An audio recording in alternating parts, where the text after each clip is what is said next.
302.003. Nah, di sini kami akan menentukan prioritas masalah menggunakan metode ujian. Selamat menyaksikan. Bye-bye.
Untuk masalahnya, kenapa memberikan skor segitu? Dikarenakan yang masalah A, angka kematian yang 346/100.000 kelahiran hidup pada tahun 2010, yaitu prevalensinya memengaruhi sejumlah besar wanita dengan 346 kematian per 100.000 kelahiran hidup yang menunjukkan masalah kesehatan masyarakat yang substansial, terutama dalam program kesehatan ibu dan anak. Itu dikasih skor 3 karena yang terkena itu cukup besar. Lalu yang seterusnya itu kematian ibu memiliki implikasi morbiditas dan mortalitas yang tinggi, menyebabkan hilangnya nyawa secara langsung dan dampak sosial ekonomi jangka panjang. Itu dikasih skor 4 karena sangat berat. Dan untuk manageability, kematian ibu sangat memprihatinkan masyarakat, terutama karena dampaknya terhadap keluarga dan anak-anak, dan seringkali menjadi prioritas dalam kampanye kesehatan masyarakat. Dikasih skor 4 dikarenakan perhatian masyarakat sangat tinggi. Untuk community concern itu intervensi seperti perawatan, perawatan yang lebih baik, bidan terampil dan perawat obstetrik darurat dapat dilakukan, tetapi memerlukan sumber daya yang signifikan. Mengingat beberapa infrastruktur yang ada, misalnya bidan, pusat kesehatan, masalah ini cukup dapat dikelola. Lalu dikasih skor 2 dikarenakan cukup dapat dikelola. Untuk masalah yang B, kasusnya yaitu angka kematian bayi 32/1000 kelahiran hidup. Untuk prevalensinya, angka kematian bayi sebesar 32/1000 kelahiran hidup cukup signifikan yang mempengaruhi sebagian besar bayi baru lahir, meskipun tidak seluas masalah lain seperti kekurangan gizi, yaitu totalnya 19,6%. Untuk skornya itu kita kasih 3 dikarenakan jumlah yang berdampak cukup besar. Untuk seriousness, kematian bayi sangat parah karena melibatkan hilangnya nyawa pada tahap awal dengan dampak emosional, sosial, dan ekonomi yang signifikan pada keluarga dan masyarakat. Dan nama itu dikasih skor 4 karena sangat lama. Untuk yang manageability itu dikasih skor 2 dikarenakan masalah ini cukup dapat dikelola. Dan untuk community concern dikasih skor 4 dikarenakan perhatian masyarakat sangat tinggi. Lalu yang kasus B, untuk preferensinya di sejumlah dikasih skor 3 dikarenakan jumlah yang terdampak itu sangat cukup besar.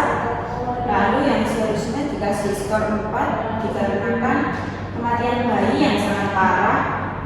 Lalu untuk vulnerability dikasih skor 3 dikarenakan dapat dikelola.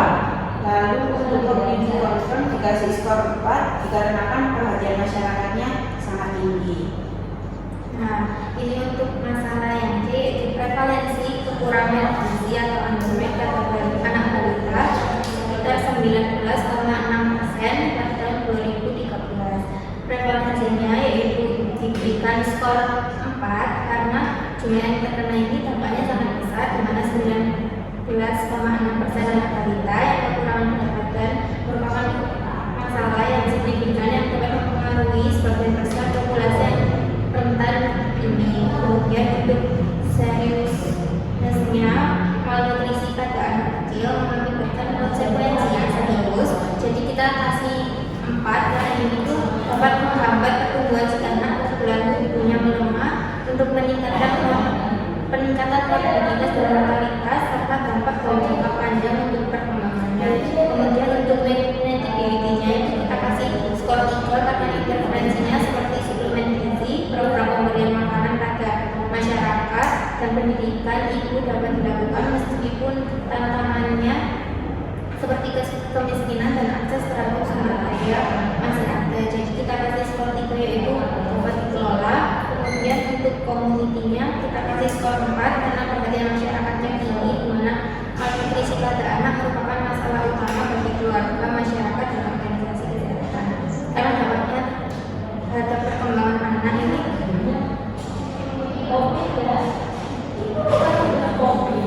kemudian untuk masalah pada kasus B yaitu prevalensi TB sekitar 297 per 100.000 penduduk pada tahun 2013.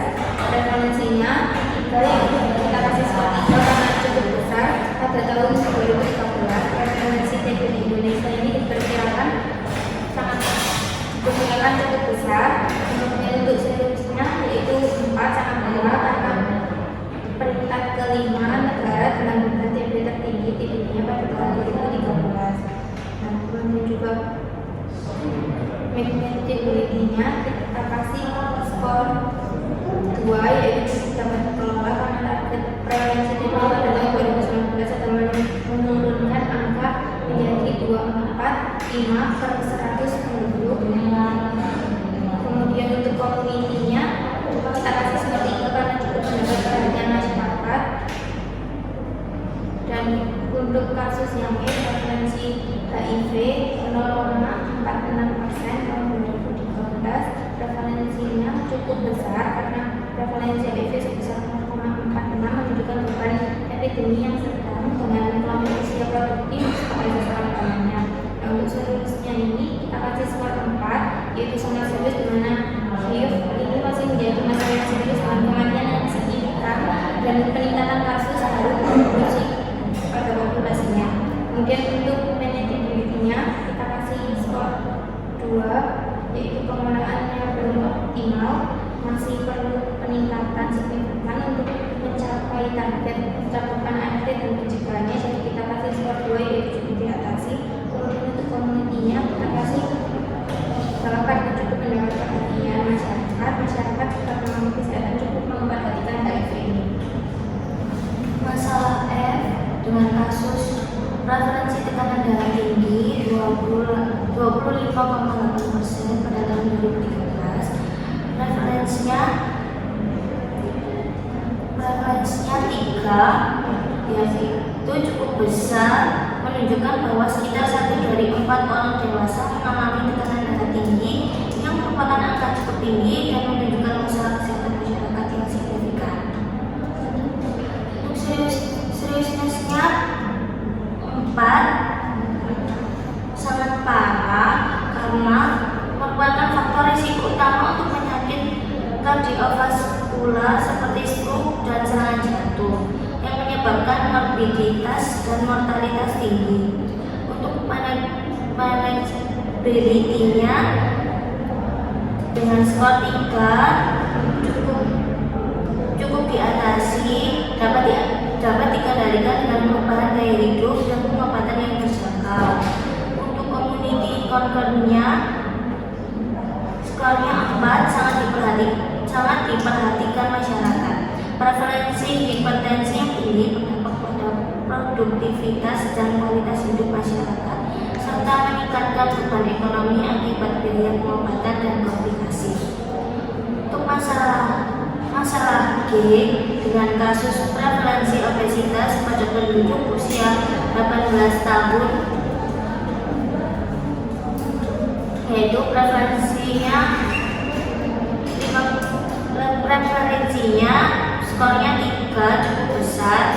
Prevalensi obesitasnya 15,4% pada tahun 2013, termasuk dalam rentang 10 hingga 24,9%. Untuk seriusnessnya skornya 3, cukup berat. Obesitas meningkat risiko penyakit kronis, diabetes, jantung, hipertensi, menyebabkan dampak kesehatan dan ekonomi yang hebat. Dan untuk manageability-nya skornya 2, manageability-nya skornya 2, cukup diatasi. Hipertensi dapat dikendalikan dengan perubahan gaya hidup dan pengobatan yang terjangkau. Untuk community concern-nya skornya 3, prevalensi hipertensi yang tinggi berdampak pada produktivitas dan kualitas hidup masyarakat, serta meningkatkan beban ekonomi akibat biaya pengobatan dan komplikasi.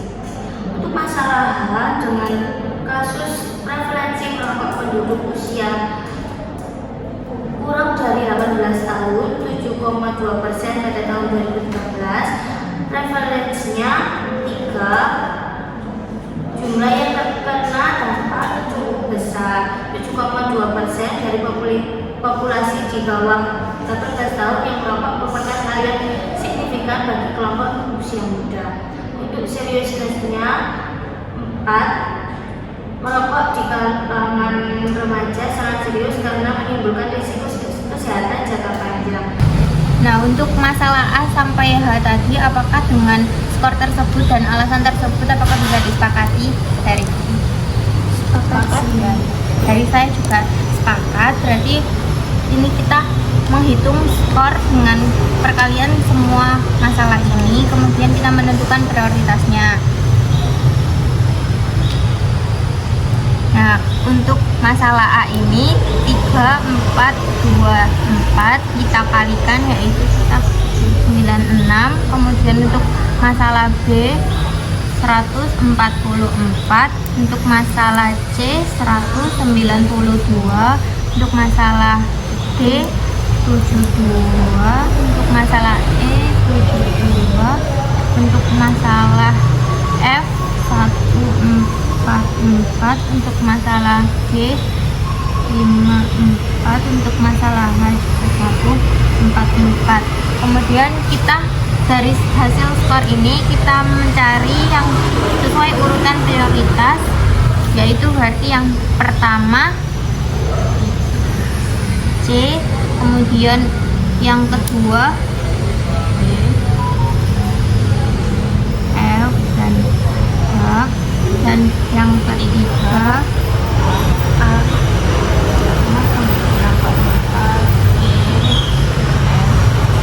dan yang terakhir itu 54. Nah, untuk masalah dari A sampai H menggunakan metode Brian, kita menemukan prioritas yang pertama yaitu pada masalah C.